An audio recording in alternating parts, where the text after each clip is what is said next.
Okay guys, this is the round 3 of Angkahas versus Tacoma Inoue.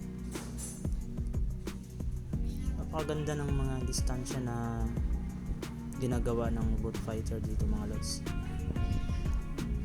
Bawat isa sa kanila mayroong mga tinatawag na talagang depensa para sa sarili nila na talagang hindi sila mapupuruhan. Kitang-kita natin sa distance, hindi sila nagmamadali, nire-respect nila yung lakas o ang kakayahan ng bawat isa sa kanila.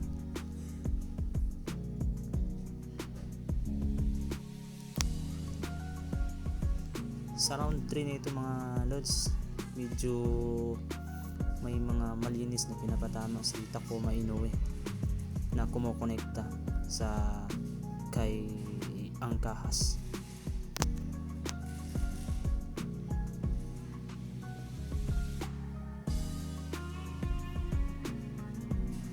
Good counter for Tacoma Inoue.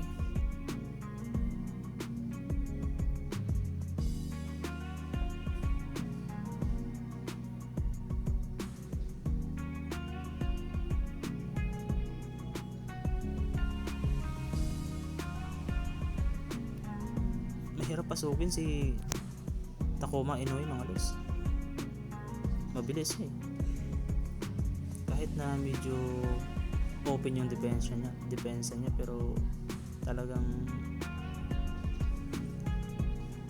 laging naka-prepare siya yun nakapasok doon si Tacoma Inoue sa pool. Si Jerwin Angkahas doon mga lods. Ayun, nakatama na naman ulit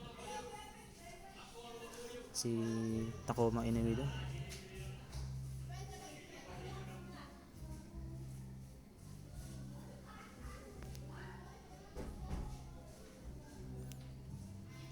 Good body shot for Jerwin Angkahas mga lods.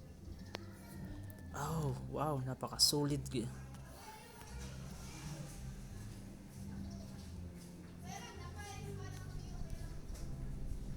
Oh, good uppercut for Jerwin Angkahas mga lods. Pumasok yun.